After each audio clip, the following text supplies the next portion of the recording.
نؤمن به ونتوكل عليه ونعوذ بالله من شرور أنفسنا ومن سيئات أعمالنا من يهده الله فلا مضل له ومن يضلله فلا هادي له ونشهد أن لا إله إلا الله وحده لا شريك له ولا نذير له ولا مثل له ولا مثال له ونشهد أن سيدنا وسندنا وحبيب ربنا ومولانا محمدا عبده ورسوله الذي أرسله الله تعالى بالحق بشيرا ونذيرا وداعيا إلى الله بإذنه وسراجا منيرا أما بعد فقد قال الله تعالى في كلامه المجيد وفرقانه الحميد أعوذ بالله من الشيطان الرجيم بسم الله الرحمن الرحيم كنتم خير أمة أخرجت للناس تأمرون بالمعروف وتنهون عن المنكر وقال تعالى في آية أخرى ومن أحسن قولا ممن دعا إلى الله وعمل صالحا وقال إنني من المسلمين وقال صاحب القرآن صلى الله عليه وسلم اغتنم خمسا قبل خمس شبابك قبل هرمك وصحتك قبل سقمك وغناؤك قبل فقرك وفراغك قبل شغلك وحياتك قبل موتك أو كما قال عليه الصلاة والسلام صدق الله المولى العظيم وصدق رسوله النبي الحبيب الكريم إن الله وملائكته يصلون على النبي يا أيها الذين آمنوا صلوا عليه وسلموا تسليما اللهم صل على سيدنا مولانا محمد وعلى آل سيدنا مولانا محمد اللهم سيدنا مولانا محمد وعلى آل سيدنا مولانا محترم حاضرين সম্মানিত উপস্থিত মুসল্লিয়ান কিরাম সর্বপ্রথম সকলেই মহান রব্বুল আলামিনের শাহী দরবারে অসংখ্য অগণিত শুকরিয়া আদায় করি যে মহান মালিক যে মহান মুনিব আমাদেরকে সকল কর্মব্যস্ততা থেকে বিরত রেখে মসজিদে এসে উম্মতের উলামায়ে কেরামের জবান থেকে কোরআন ও হাদিসের আলোকে দ্বীনি নসিহত শ্রবণ করার তৌফিক দান করেছেন। সেই জন্য সকলে অন্তর থেকে বড় আওয়াজে কালিমাতুশ শুকর আদায় করে বলি আলহামদুলিল্লাহ। সাথে সাথে সেই মহান মানবতার মুক্তির দূত আকায়ে নামদার তাজদারে মদিনা ফখরে দো আলম সরকার কায়নাত জিগর গোসায়ে আমেনা রহমতুল্লিল আলমিন হজরত মোহাম্মদ মুস্তফা সাল্লাল্লাহু আলাইহি ওয়াসাল্লামের উপর অসংখ্য অগণিত দরুদ ও সালামের হাদিয়া পেশ করি। মোহতারম হাজরিন, আল্লাহ পাক রব্বুল আলামিন আমাদেরকে যে নিয়ামত দান করেছেন তার মধ্যে কোনো সন্দেহ নেই। কারণ পৃথিবীর প্রত্যেকটা জিনিসই আল্লাহ তাআলার নিয়ামত। আল্লাহ তাআলার নিয়ামত বলতে গেলে আমাদের যে জীবন, পরিপূর্ণ জীবনেই আল্লাহ তাআলার নিয়ামত। আল্লাহর নিয়ামত ব্যতীত আমাদের জীবনে কিছু নাই। এই জন্য আল্লাহ তাআলা নিজেই ইরশাদ করেছেন, আমি যে বান্দাদেরকে নিয়ামত দান করেছি, যদি কোনো বান্দা সেই নিয়ামতের শুকরিয়া আদায় করে আমি তাকে নিয়ামত বাড়িয়ে দিব। সুবহানাল্লাহ। পক্ষান্তরে সে যদি নিয়ামতের শুকরিয়া আদায় না করে, কুফরি করে, অকৃতজ্ঞতা প্রদর্শন করে, আমি তার জন্য শাস্তির ব্যবস্থা করে রেখেছি। নাউজুবিল্লাহ। তাহলে আল্লাহ তাআলা যে আমাদেরকে নিয়ামত দান করেছেন তার শুকরিয়া আদায় করার দরকার আছে না নেই? শুকরিয়া আদায় করার দরকার আছে। কারণ লাইন শাকারতুম লাযীদান্নাকুম ওয়া লাইন কাফারতুম ইন্না আযাবি লাশাদীদ। কোরআনে বর্ণিত আয়াত। আল্লাহ তাআলা নিজে ইরশাদ করেছেন, যদি কেউ আমার বান্দা আমার নিয়ামত পেয়ে শুকরিয়া আদায় করে আমি তাকে নিয়ামত বাড়িয়ে দিব। এখন এই আয়াতের দুটি অর্থ হতে পারে। এক হলো নিয়ামতের শুকরিয়া আমরা কিভাবে আদায় করব। একটা হলো আদায়ে কৌলি আর একটা হলো আদায়ে ফেআলি। তথা একটা সাধারণভাবে আমি জবানের মাধ্যমে আদায় করতে পারি শুকরিয়া। যেমন আমরা এখন বড় আওয়াজে আলহামদুলিল্লাহ বললাম, এটা হচ্ছে শুকরিয়া আদায়ের একটা মাধ্যম। আলহামদুলিল্লাহ মানে সমস্ত প্রশংসা আল্লাহ তাআলার জন্য, কারণ তিনি আমাদেরকে সমস্ত নিয়ামত দান করেছেন। এটা হলো এক প্রকার শুকরিয়া। এটা হলো আদায়ে কৌলি, অর্থাৎ মুখে শুকরিয়া আদায় করা। 2 নম্বর হলো আদায়ে ফেআলি, তথা কাজের মাধ্যমে শুকরিয়া আদায়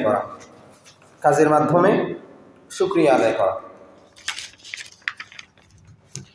আমি আমার যত কাজ, সমস্ত কাজের ক্ষেত্রে আল্লাহ তাআলার নীতি অনুযায়ী, আল্লাহ তাআলার বিধিবিধান অনুযায়ী যদি আমার প্রত্যেকটা কাজ করি, সেটাই হবে প্রকৃত শুকরিয়া আদায়। তাহলে বলেন তো, শুকরিয়া কয় ধরনের? 2 ধরনের। শুকরিয়া কয় ধরনের? 2 ধরনের। একটা হলো শুকরিয়া আদায় করার 2 ধরনের। একটা হলো আদায়ে কৌলি আর একটা আদায়ে ফেআলি। একটা মুখের মাধ্যমে, জবানের মাধ্যমে, আর একটা কাজের মাধ্যমে। যেমন আমরা জিকির আজকার করি, এটাও এক প্রকার শুকরিয়া, তবে এটা জবানের মাধ্যমে। এটা কিসের মাধ্যমে? জবানের মাধ্যমে। আমরা আলহামদুলিল্লাহ বলে শুকরিয়া আদায় করি, এটা জবানের মাধ্যমে। তবে শুকরিয়া আদায়ে কৌলির চেয়ে আদায়ে ফেআলির দাম অনেক বেশি, যেটা কাজের মাধ্যমে আদায় করা হয় সেটার গুরুত্ব অনেক বেশি। লাইন শাকারতুম লাযীদান্নাকুম। এই কারণে আল্লাহ তাআলা বলেছেন যে আমি নিয়ামতের শুকরিয়া আদায় করলে নিয়ামত বাড়িয়ে দিব।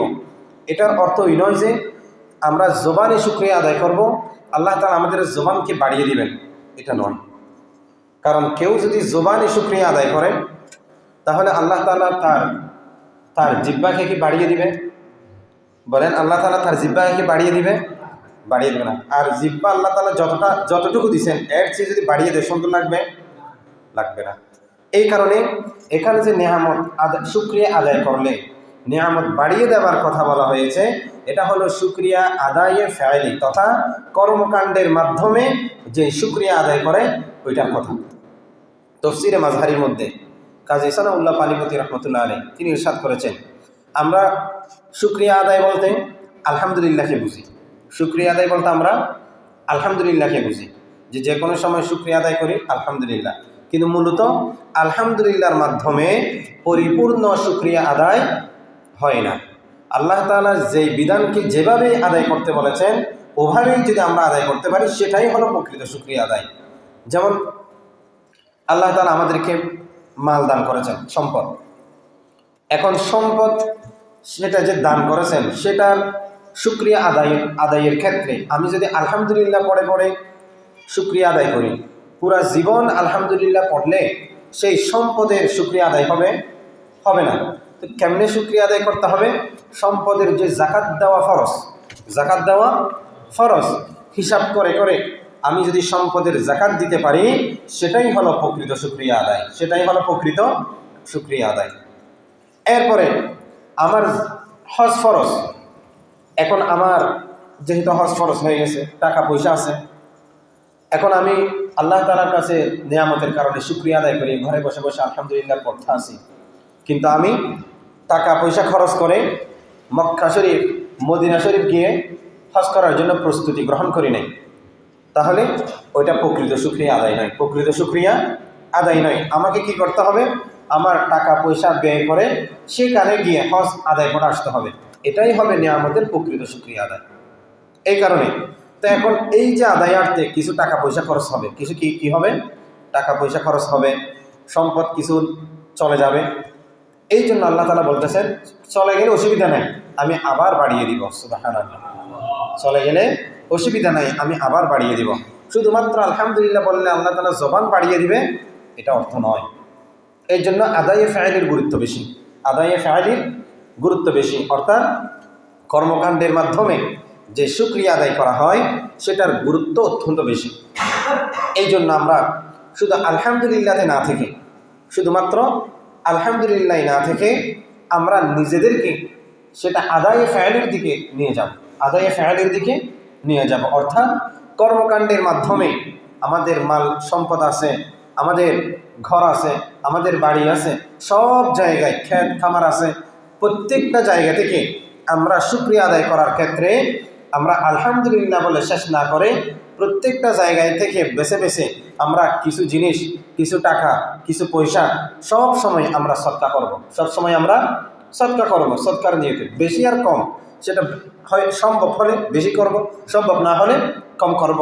যতটুকু সামর্থ্য আছে ততটুকু আমরা দান করব। মসজিদ, মাদ্রাসা, মাহফিল যেখানেই হোক, যে কোনো ইসলামী পন্থায় আমি যদি ব্যয় করি, আল্লাহ তাআলা আমাকে বাড়িয়ে দিবেন। ঠিক কিনা? আল্লাহ তাআলা আমাকে বাড়িয়ে দিবেন। এই জন্য আল্লাহ ওয়াদা করেছেন, লাইন শাকারতুম লাযীদান্নাকুম, যে অবশ্যই আমি বাড়িয়ে দিব, অবশ্যই আমি বাড়িয়ে দিব। এখানে আল্লাহ তাআলা নিশ্চয় শব্দটা দুইবার এনে বান্দার সাথে কথা বলেছেন, যে অবশ্যই বাড়িয়ে দিব। তাহলে অবশ্যই বাড়িয়ে দেওয়ার অর্থ হলো আল্লাহ তাআলা সম্পদ বাড়িয়ে দিবেন। কি বাড়িয়ে দিবেন? সম্পদ বাড়িয়ে দিবেন। যে শুকরিয়া আদায়, এখন আমরা তো চিন্তা করি যে আল্লাহ তাআলা আমাকে এত বেশি নিয়ামত দান করলেন, আমি সব সময় আল্লাহ তাআলার নিয়ামতের শুকরিয়া আদায় করি। আলহামদুলিল্লাহ দৈনিক আমি আলহামদুলিল্লাহর একটা জিকির বানিয়ে ফেললাম, 100 বার 200 বার আলহামদুলিল্লাহ জিকির বানাইলাম, তারপরেও তো আমার নিয়ামতের কোনো বরকত হয় না। তো কেন হয় না? ওই যে আমি নিয়ামতের প্রকৃত শুকরিয়া যেভাবে আদায় করা দরকার সেইভাবে আদায় করতে না পারার কারণে। আজকে সমাজের মধ্যে দেখেন যে অনেক টাকা পয়সাওয়ালা, অনেক সম্পদওয়ালা যারা আছে, তারা সঠিকভাবে জাকাত আদায় করে না, যদি সঠিকভাবে জাকাত আদায় করতো তাহলে সমাজের মধ্যে গরিব মানুষের সংখ্যা অনেক কমে যেত। ঠিক কিনা? অনেক কমে যেত। তো সঠিকভাবে জাকাত আদায় না করা মানে আল্লাহ তাআলার সাথে কুফরি করা। এই জন্য সম্পদের কোনো বরকত নেই। আল্লাহ তাআলা আমাদের সম্পদে বরকত দান করুন, সকলে বলি আমিন। আমি সেদিকে না গিয়ে মূলত আমার আলোচনা হচ্ছে আজকে অন্য বিষয়। তা আল্লাহ তাআলা শুকরিয়া আদায়ের দরকার আছে। প্রয়োজন কেন? নিয়ামত বাড়িয়ে দেওয়ার জন্য। সুতরাং আমরা সকলেই চেষ্টা করব। আমরা জানি এবং আমরা মসজিদের সামনে দেখেছি যে আমাদের মসজিদের সামনে একটা প্যান্ডেল উপস্থিত। আপনারা জানেন এই মাশাআল্লাহ শাহী জামে মসজিদের মাঠ প্রাঙ্গণে আগামীকালকেই একটা ওয়াজ মাহফিল অনুষ্ঠিত হবে। এখানে অনেক আলেম ওলামা যারা আসছেন, অনেক বড় আলেম ওলামা দাওয়াত করছেন ওনারা, যে মৌলানা মোহাম্মদ মোহসেন আল হুসাইনি অনেক সুন্দর বয়ান করেন, মির্জা ইয়াসিন আরফাত, মৌলানা মহসিন বিন রফিক, এই ছাড়া আরও অত্র এলাকার আরও যে সমস্ত ওলামায়ে কেরাম আছেন ওনারা বয়ান করবেন। মাহফিলের প্যান্ডেল মসজিদের সামনেই উপস্থিত আছে। আপনারা দেখতে পাচ্ছেন এলাকার যুবক ভাইয়েরা অনেক কষ্টের মাধ্যমে আল্লাহ তাআলা আপনাদেরকে আবার এই বছর মাহফিলটা করার তৌফিক দান করেছেন। তো এটা মাহফিল হচ্ছে এলাকার সৌন্দর্য, মাহফিলটা হচ্ছে এলাকার সৌন্দর্য, এলাকার মা বোন যারা আছে তাদের জন্য এই একটা ইসলামের বার্তা পৌঁছানোর একটা মাধ্যম, ইসলামের বার্তা পৌঁছানোর একটা মাধ্যম।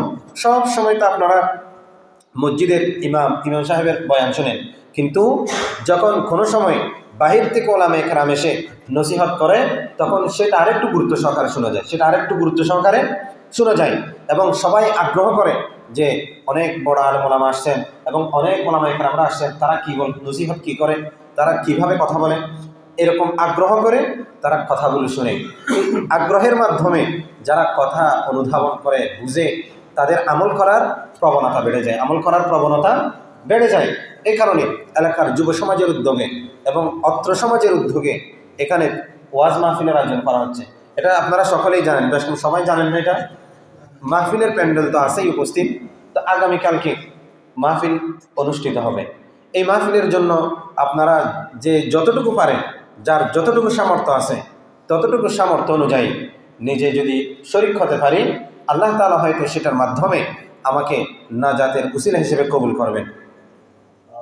এই জন্য আমরা সকলেই সেই ওয়াজ মাহফিলের মধ্যে সহযোগিতা করার জন্য রাজি আছি তো ইনশাআল্লাহ। যতটুকু সাধ্য পারা যায় সাধ্য অনুযায়ী চেষ্টা করব। সবচেয়ে বড় অ্যামাউন্ট আমিই দিব, সবচেয়ে বেশি সহযোগিতা আমিই করব।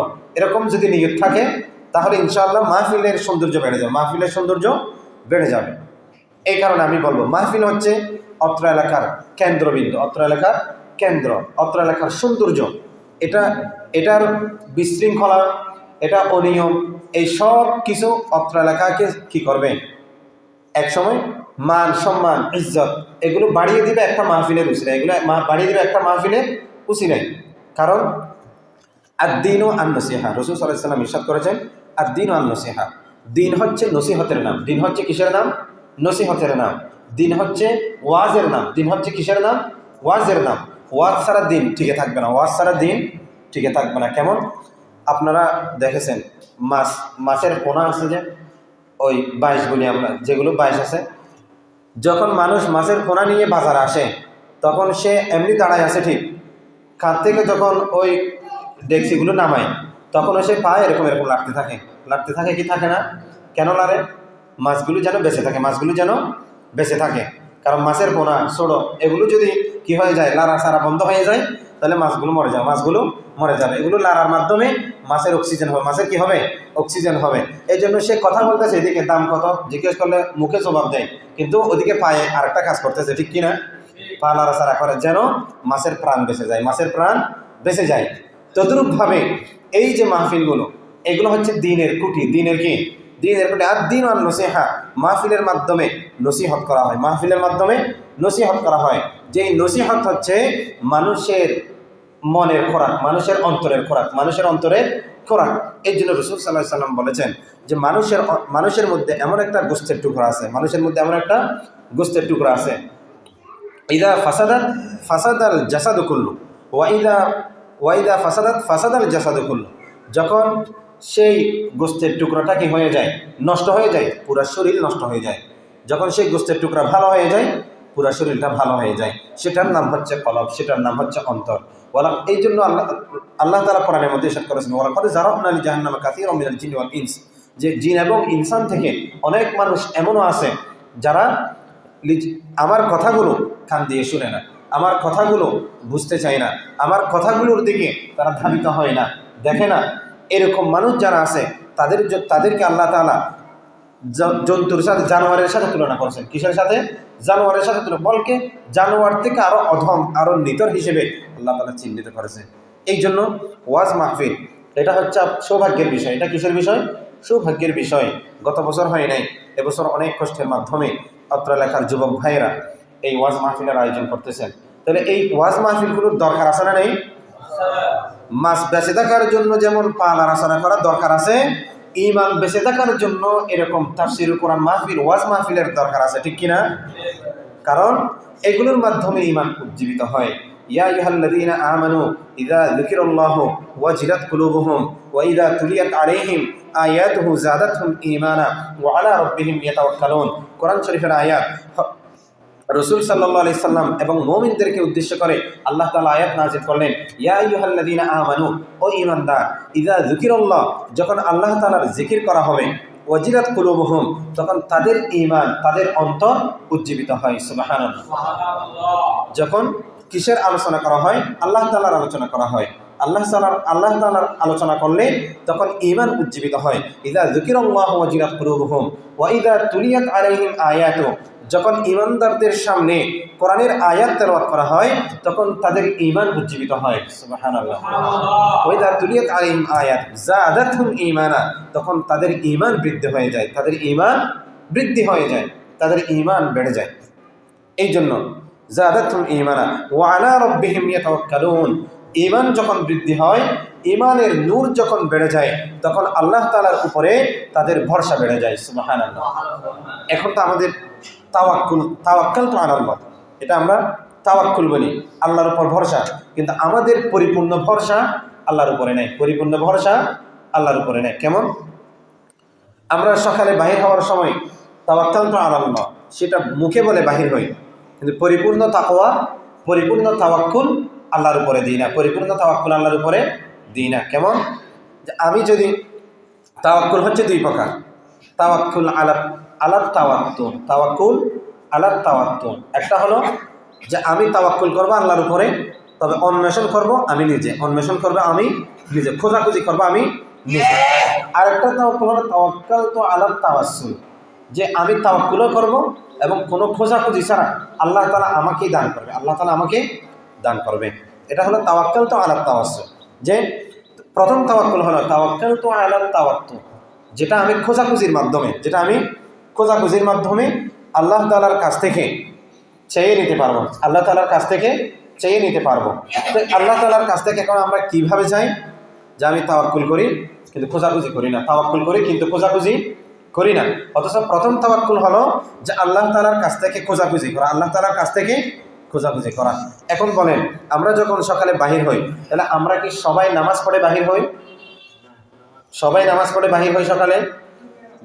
মুসলিমে গুটি কয়েকজন মানুষ, 4-5 জন আমরা নামাজ পড়ে বাহির হই, নামাজ পড়ে বাহির হই। বাকি সবাই আমরা ঘুমের মধ্যে, বাকি সবাই আমরা ঘুমের মধ্যে, ঘুমে আছি ঠিক, কিন্তু ঘুম থেকে উঠেও তো নামাজ পড়ে বাহির হই না, ঘুম থেকে উঠেও আমরা নামাজ পড়ে বাহির হই না। তাহলে কিভাবে আল্লাহ তাআলার কাছ থেকে চেয়ে বাহির হলাম? তাহলে তাওয়াক্কাল তো আলাত তাওয়াত্তুল, সর্বপ্রথম আমার দিনটা শুরু হয়েছে আল্লাহ তাআলার কাছে তাওয়াক্কুল না চাওয়ার মাধ্যমে, ভরসা না করার মাধ্যমে। তাওয়াক্কুল করার মাধ্যম হলো একমাত্র নামাজ, তাওয়াক্কুল করার মাধ্যম হলো একমাত্র কি? নামাজ। নামাজের মাধ্যমে আল্লাহ তাআলার কাছ থেকে চাওয়া। ইয়া আইয়ুহাল্লাযীনা আমানু ইসতাঈনু বিস-সাবরি ওয়াস-সালাহ, যে ধৈর্য এবং নামাজ, এই দুইটার মাধ্যমে আল্লাহ তাআলার কাছ থেকে চাওয়া যায়। যদি কোনো বান্দা, প্রথম নাম্বার শর্ত হলো যখন কোনো বান্দা অভাব অনটনের মধ্যে পড়বে, কোনো বান্দা তার বিপদগ্রস্ত হবে, তখন সে যদি ধৈর্য ধারণ করে, আল্লাহ তাআলা তাকে সেই অভাব অনটন থেকে এবং তার পতিত মুসিবত থেকে তাকে রক্ষা করবে। 2 নম্বর হলো যদি কোনো বান্দা নামাজে দাঁড়িয়ে যায়, যদি কোনো বান্দা নামাজে দাঁড়িয়ে যায়, তখন নামাজ হচ্ছে ইমানদারদের মেরাজ, নামাজ হচ্ছে ইমানদারদের মেরাজ। আর সালাতু মেরাজুল মুমিনিন, যদি নামাজে দাঁড়িয়ে যায় তখন আল্লাহ তাআলা ঘোষণা দিচ্ছেন যে যে বান্দা নামাজে দাঁড়ায় তার সমস্ত দায় দায়িত্ব আমার উপরে। সুবহানাল্লাহ। তাহলে নামাজে দাঁড়িয়ে গেলে তার দায়িত্ব কার জিম্মায়? তার দায়িত্ব আল্লাহর জিম্মায়, তার দায়িত্ব আল্লাহর জিম্মায়। এই কারণে আমরা যদি সকালে নামাজ পড়ে বাহির হই, তাহলে আমাদের দায়িত্ব কার উপরে? আল্লাহর উপরে। এটাই হলো মূলত তাওয়াক্কুল, এটাই হলো মূলত তাওয়াক্কুল। এখন আমরা নামাজ দোয়া ছেড়ে দিয়ে সব সময় আমরা আসি যে ক্ষেত খামার করি ওখানে চলে যাই, ব্যবসা বাণিজ্য করি ওখানে চলে যাই, যারা গাড়ি চালায় গাড়িতে চলে যায়, কিন্তু মাঝখানে আমরা নামাজটা ছেড়ে দিই, মাঝখানে আমরা নামাজটা ছেড়ে দিয়েছি। কিন্তু এটা এরপর আমরা বলি যে আমি আল্লাহর উপর তাওয়াক্কুল করছি, আল্লাহর উপর তাওয়াক্কুল করছি, কিন্তু তাওয়াক্কুলের মানই তো ওখানে যাওয়া না। তাওয়াক্কুলের অর্থ হলো আল্লাহ তাআলাকে আগে রাখা, তারপরে তাওয়াক্কুল করা, তারপরে তাওয়াক্কুল করা। আমি যদি শহরে যেতে নিয়ত করি, তাহলে আমাকে এখান থেকে মেন রোডে যেতে হবে কি হবে না? এরপরে গাড়িতে উঠতে হবে না? এরপরে আমি শহরে পৌঁছবো, এরপরে আমি শহরে পৌঁছবো। যদি আমি শহরে যাব নিয়ত করলাম, রুমে বসে থাকছি, তাহলে শহরে পৌঁছতে পারবো? এরকম একদিন না, আমি যদি 1 মাসও রুমের ভিতরে বসে থাকি তাহলে আমি শহরে পৌঁছতে পারবো? একদম পরিপূর্ণ ঈমান নিয়ে, পরিপূর্ণ শক্তি নিয়ে, আল্লাহর উপর তাওয়াক্কুল নিয়ে আমি শহরে যাব, এই নিয়তে রুমে বসে আছি, পৌঁছতে পারবো শহরে? ঈমান আছে পরিপূর্ণ, তাও কি পৌঁছতে পারবো? সম্ভব না। কারণ তাওয়াক্কাল তো আল্লাহ, তাওয়াক্কুল হলো আমাকে সেই চেষ্টাটা করতে হবে। শহরে যাওয়ার যে সমস্ত মাধ্যম আছে ওই মাধ্যমগুলো আমাকে অর্জন করে তারপরে আল্লাহ তাআলার উপরে ভরসা করতে হবে যেন আমি সহি সালামতে শহরে পৌঁছতে পারি। এরপর আল্লাহ আমাকে বিপদ থেকে মুক্ত করে আমাকে শহর পর্যন্ত সহি সালামতে পৌঁছে দিবে। এটার নাম হচ্ছে তাওয়াক্কাল তো আল্লাহ, তাওয়াক্কুল। এখন আমাদের তাওয়াক্কুলটা ভিন্ন হয়ে গেছে। এই জন্য তাওয়াক্কুল বাড়া। তো তাওয়াক্কুল কিভাবে আসবে? তাওয়াক্কুল আসবে কিসের মাধ্যমে? নসিহতের মাধ্যমে। কিসের মাধ্যমে? নসিহতের মাধ্যমে। যখন কোরআনের কথা বারবার আমার অন্তরে ধাক্কা খাবে, যখন হাদিসের কথা, রসুলের বাণী আমার অন্তরে বারবার ধাক্কা খাবে, তখন আমার ওয়াজিলাত কুলুবুহুম, আমার ঈমানের লুকটা বেড়ে যাবে। ওয়াজাদাত আলাইহিম, আমার ঈমানটা বেড়ে যাবে, আল্লাহ তাআলা বৃদ্ধি করে দিবে। তখন আমার তাওয়াক্কুল বেড়ে যাবে, তখন আমার তাওয়াক্কুল বেড়ে যাবে। এই জন্য এই মাহফিলগুলো দরকার আছে। কারণ রসুল সাল্লাল্লাহু আলাইহি সাল্লাম, ইমাম গজালি রহমতুল্লাহ আলাইহ, নাম তো সবাই শুনেছেন, ইমাম গজালি রহমতুল্লাহ আলাইহ, বেশার কম সবাই নাম শুনেছেন। একবার ইমাম গজালি রহমতুল্লাহ আলাইহ তিনি রসুল সাল্লাল্লাহু আলাইহি সাল্লামকে স্বপ্ন দেখলেন। রসুল সাল্লাল্লাহু আলাইহি সাল্লামকে স্বপ্ন দেখার পরে ইমাম গজালি রহমতুল্লাহ আলাইহ তিনি রসুল সাল্লাল্লাহু আলাইহি সাল্লামের কাছ থেকে জিজ্ঞেস করলেন, ইয়া রাসূলুল্লাহ, আমি আপনার কাছ থেকে দিন সম্পর্কে প্রশ্ন করতে চাই। কি সম্পর্কে? দিন সম্পর্কে প্রশ্ন করতে চাই। ইমাম গজালি রহমতুল্লাহ আলাইহ তিনি তার ব্যাপারে, ও সেই যুগের মধ্যে তার ব্যাপারে বলেছিলেন কি, যে পৃথিবীতে ইমাম গজালির স্থান হলো আগের যুগের নবীদের মতো। সুবহানাল্লাহ। পৃথিবীতে ইমাম গজালির স্থান হলো, মর্তবা হলো আগের যুগের কিসের মতো? নবীদের মতো। এই জন্য রসুল সাল্লাল্লাহু আলাইহি ওয়াসাল্লামের কাছে তিনি প্রশ্ন করলেন, ইয়া রাসূলুল্লাহ, আমার দিন সম্পর্কে কিছু প্রশ্ন আছে। তখন রসুল সাল্লাল্লাহু আলাইহি ওয়াসাল্লামকে যখন বলা শুরু করলেন, ইয়া রাসূল, কি প্রশ্ন? স্বপ্নের মধ্যে রসুল সাল্লাল্লাহু আলাইহি ওয়াসাল্লাম উত্তর দিলেন যে আমি বলতে চাই যে দিন কাকে বলে, দিন, দিন কাকে বলে? তখন রসুল সাল্লাল্লাহু আলাইহি ওয়াসাল্লাম সেখানে বলেছিলেন, আদ-দীন ও আন-নসিহা, আদ-দীন ও আন-নসিহা। যে ইমাম গজালি রহমতুল্লাহ আলাইহ তিনি মারিফতের শিক্ষক ছিলেন। কিসের শিক্ষক? মারিফতের শিক্ষক ছিলেন। তো তিনি যেহেতু বেশি বেশি মানুষকে নসিহত করতেন, দিনের দিকে ডাকতেন, এই জন্য তাকে উদ্দেশ্য করে রসুল সাল্লাল্লাহু আলাইহি ওয়াসাল্লাম বললেন, আদ-দীন আন-নসিহা, দিন হচ্ছে নসিহতের নাম। দিন হচ্ছে কিসের নাম? নসিহতের নাম। এই জন্য বেশি বেশি নসিহত শোনা, যেখানে শুনি আমলের নিয়তে শুনবো। কিসের নিয়তে শুনবো? আমলের নিয়তে শুনবো। আমলের নিয়তে শুনলে অল্প শুনলেও যথেষ্ট, অল্প শুনলেও কি যথেষ্ট। তা আগামীকালকে মাহফিলে ওলামায়ে কেরামরা আসবেন, দূর দূরান্ত থেকে আসবেন। আপনারা যারা এলাকার মানুষ, আমাদেরকে সর্বপ্রথম সাড়া দিতে হবে, আমাদেরকে সর্বপ্রথম সাড়া দিতে হবে। তারপরে দূর দূরান্তের যারা আছে তাদেরকে আমরা দাওয়াত দেব, তাদেরকে আমরা দাওয়াত দেব, তাদেরকে আমরা কি দিব? দাওয়াত দিব। আমাদের আশেপাশে আত্মীয় স্বজন দূরে দূরে যারা আছে তাদেরকে বলবো যে আমাদের মাহফিল, এখানে হুজুর আসবেন, যারা বক্তা, তারা নাম বলবো আমরা, মৌলানা মোহাম্মদ মোহসেন আল হুসাইনি, মির্জা ইয়াসিন আরফাত, মহসিন বিন রফিক খুব সুন্দর আলোচনা করেন, খুব সুন্দর আলোচনা করেন। মাগরিবের পর থেকে তাদের আলোচনা শুরু হয়ে যাবে। তা আমরা যারা পারি, আমিও দাওয়াত দিচ্ছি আপনাদেরকে মাহফিল কমিটির পক্ষ থেকে, আপনারাও মাহফিল কমিটির পক্ষ থেকে ফোনের মাধ্যমে হোক, সরাসরি দেখা হোক, যাদেরকে পারেন সবাইকে দাওয়াত পৌঁছে দিবেন। ঠিক আছে তো? ইনশাআল্লাহ আমরা সবাই যে যতটুকু পারি ততটুকু মাহফিলের জন্য সহযোগিতা করব, চেষ্টা করব। সবচেয়ে বড় অ্যামাউন্ট যেন আমারটা হয়, সবচেয়ে বড় অ্যামাউন্ট যেন আমারটা হয়। সেই জন্য আমি সবাইকে অনুরোধ করব, আমরা এলাকার মানুষ, মাহফিল আমাদের, মাহফিল এটা শুধুমাত্র বড়পাড়া যুব সমাজ ও এলাকাবাসীর উদ্যোগে। তার মানে শুধুমাত্র যুবকদের দায়িত্ব না, এটা শুধুমাত্র কিসের দায়িত্ব না? যুবকদের দায়িত্ব না। তবে রাসূল সাল্লাল্লাহু আলাইহি ওয়াসাল্লাম যুবকদেরকে উদ্দেশ্য করে অনেক কথা ইরশাদ করেছেন। লাইতা শাবাব ইয়াউদু, আলা লাইতা শাবাব ইয়াউদু। রাসূল সাল্লাল্লাহু আলাইহি ওয়াসাল্লাম বলেছেন, হযরত আলী রাদিয়াল্লাহু তাআলা আনহু, আপনারা ঘটনা শুনেছেন খাইবার যুদ্ধ, যেই লৌহ কপাট ছিলেন, কোনো যুবক, কোনো ব্যক্তি সেই লৌহ কপাটটাকে কি করতে পারে নাই? খুলতে পারে নাই। হযরত আলী রাদিয়াল্লাহু তাআলা আনহু তিনি এসে সেই লৌহ কপাটটা একঠানে ছুড়াই ফেললেন গেট থেকে। তো হযরত আলী রাদিয়াল্লাহু তাআলা আনহুকে সর্বপ্রথম যারা সেই লৌহ কপাটটা খোলার জন্য চাইছিলেন, তারা প্রায় 70 জন মানুষ একসাথে সেই দরজাটাকে টান দিয়েছিল, সেই দরজাটাকে টান দিয়েছিল, কিন্তু তারপরেও তারা উঠাইতে পারে নাই, তারপরেও তারা উঠাইতে পারে নাই। হযরত আলী রাদিয়াল্লাহু তাআলা আনহু এসে তিনি একজন একা সেই দরজাটা ঠান দেওয়ার কারণে সেই দরজাটা সেখান থেকে ছুটে চলে আসলো। সুবহানাল্লাহ। এরপর রাসূল সাল্লাল্লাহু আলাইহি সাল্লাম হযরত আলী রাদিয়াল্লাহু তাআলা আনহু লকব দিলেন। কি লকব দিলেন জানা আছে আপনাদের? কি লকব দিলেন? শের খোদা। কি লকব দিলেন? শের খোদা। যে আল্লাহ তাআলার বাক হচ্ছে হযরত আলী রাদিয়াল্লাহু তাআলা আনহু। তো এই জন্য রাসূল সাল্লাল্লাহু আলাইহি সাল্লাম বললেন যে যুবকদের আলাদা একটা কি আছে? স্পৃহা আছে। যুবকদের আলাদা একটা স্পৃহা আছে। যেখানে যুবক আছে সেইখানে যে কোনো কাজ সাকসেস হয়ে যায়, সেখানে যে কোনো কাজ সফল হয়ে যায়। এ কারণে এটা যুব সমাজের উদ্যোগে, যুব সমাজের উদ্যোগে আলহামদুলিল্লাহ আমাদের মাহফিল আপনারা দেখতে পাচ্ছেন অনেক কাজ এখনো পরিপূর্ণ, অনেক কাজ এখনো পরিপূর্ণ, বাকিটাও ইনশাআল্লাহ পরিপূর্ণ হয়ে যাবে, বাকিটাও ইনশাআল্লাহ পরিপূর্ণ হয়ে যাবে। এই কারণে যুবকরা যেখানে উপস্থিত সেখানে সাকসেস হয়ে যায়, সেখানে সাকসেস হয়ে যায়। তো বুড়া মানুষ, বৃদ্ধ মানুষ যারা আছে তারা শরীক হলে কি সাকসেস হবে না? রাসূল সাল্লাল্লাহু আলাইহি সাল্লাম সেটা ইরশাদ করেছেন। এক সময় রাসূল সাল্লাল্লাহু আলাইহি সাল্লামকে হযরত আবু বকর সিদ্দিক রাদিয়াল্লাহু তাআলা জলিলুল কদর সাহাবী এবং এক নম্বর সাহাবী, যিনি জান্নাতের সুসংবাদ প্রাপ্তদের মধ্যে এক নম্বর, তিনি রাসূল সাল্লাল্লাহু আলাইহি সাল্লাম জিজ্ঞেস করেন, ইয়া রাসূলুল্লাহ সাল্লাল্লাহু আলাইহি সাল্লাম, আমি তো আপনার সাথে একদম ছোটকাল থেকেই আছি আপনার বন্ধু হিসেবে, এখন আমি কি জান্নাতে যেতে পারবো? তখন রাসূল সাল্লাল্লাহু আলাইহি সাল্লাম হযরত আবু বকর, না, বুড়া মানুষ তো জান্নাতে যেতে পারে না। সুবহানাল্লাহ বলবেন। বুড়া মানুষ তো জান্নাতে যাবে না, কারণ জান্নাতে তো বৃদ্ধ যাবে না। জান্নাতে যাওয়ার পরে সবাই কি হয়ে যাবে? যুবক হয়ে যাবে। জান্নাতে যাওয়ার পরে সবাই যুবক হয়ে যাবে।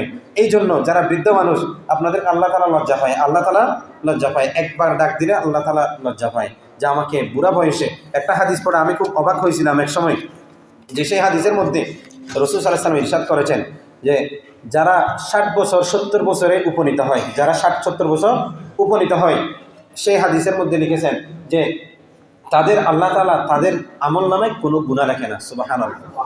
তাদের আমল নামে কোনো গুনাহ লেখে না, তাদের জিম্মা আল্লাহ তাআলা নিয়ে নেন। কারণ মানুষ যত বৃদ্ধ হয় তত কি হয়ে যায়? আল্লাহুল্লাযী খালাকাকুম মিন দুরফিন সুম্মা জাআলা মিন বাদি দুরফিন কুওয়াতান সুম্মা জাআলা মিন বাদি কুওয়াতিন দুরফান ওয়া শাইবা। এই আয়াতের তাফসীরের মধ্যে আছে যে মানুষ যখন বৃদ্ধ হয় সর্বপ্রথম তার মাথা থেকে সেন্সলেস হয়ে যায়, তার মাথা থেকে কি হয়ে যায়? বিবেক বুদ্ধি হারিয়ে যায়, বিবেক বুদ্ধি হারিয়ে যায়। এই জন্য আল্লাহ তাআলা তাদের আমল নামায় কোনো গুনাহ লেখেন না। সুবহানাল্লাহ। তাদের আমল নামায় কোনো গুনাহ লেখেন না, তাদের জিম্মা আল্লাহ তাআলা নিয়ে নেন। এই জন্য আল্লাহ তাআলা বৃদ্ধদেরকে লজ্জা পায়। সুতরাং আমরা যারা বৃদ্ধ আছি আমরাও চেষ্টা করব মাহফিলে তাড়াতাড়ি চলে আসতে, মাহফিলে তাড়াতাড়ি চলা। আপনাদেরকে দেখলে হুজুরদের বয়ান আসবে, তাদের কথাগুলো আসবে। এই জন্য মাহফিলে এসে উপস্থিত থাকাটাই হলো সবচেয়ে বেশি সহযোগিতা। মাহফিলে এসে উপস্থিত থাকাটা হলো সবচেয়ে বেশি সহযোগিতা। আপনি সহযোগিতা করছেন, মাহফিলে উপস্থিত হন নাই, সহযোগিতা করছেন দূরে দূরে, বাহিরে বাহিরে, দোকানে পাটে আপনি আড্ডা দিচ্ছেন, কিন্তু সেটা আসল সহযোগিতা না, সেটা আসল সহযোগিতা না। আসল সহযোগিতা হচ্ছে মাহফিলে এসে মাহফিলের মধ্যে উপস্থিত থেকে মাহফিলের সৌন্দর্য রক্ষা করা, মাহফিলের সৌন্দর্য রক্ষা করা। এই জন্য আমাদের যাদের বাড়িতে কাজ বেশি নাই, কাজটা না করলেও চলবে, আমরা তাড়াতাড়ি মাহফিলে চলে আসবো, আমরা তাড়াতাড়ি মাহফিলে চলে আসবো এবং বেশি বেশি মাহফিলের কামিয়াবির জন্য দোয়া করবো, মাহফিলের কামিয়াবির জন্য দোয়া করব। সহযোগিতা করা এগুলো হচ্ছে উসিলা, এগুলো হচ্ছে কি উসিলা, কিন্তু মাহফিল সফলতা দান করবে কে? আল্লাহ। মাহফিলের সফলতা দান করবে কে? আল্লাহ। আমরা তো মনে করতেছি যে মাহফিল করলাম, বড় বক্তা আসছে, তারপরে বয়ান হলো, এরপর মাহফিল কামিয়াব হয়ে গেল।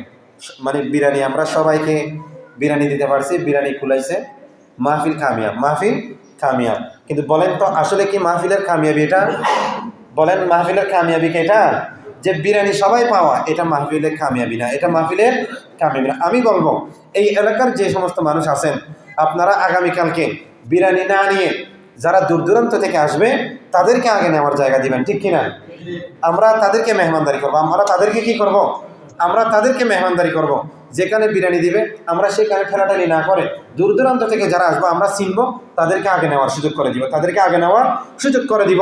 মাহফিলের সফলতা হলো মাহফিলের মধ্যে যেই আলোচনা হচ্ছে সেখান থেকে কিছু আলোচনা নিজে আমল করার জন্য নিয়ে যাও, নিজে আমল করার জন্য নিয়ে যাওয়া।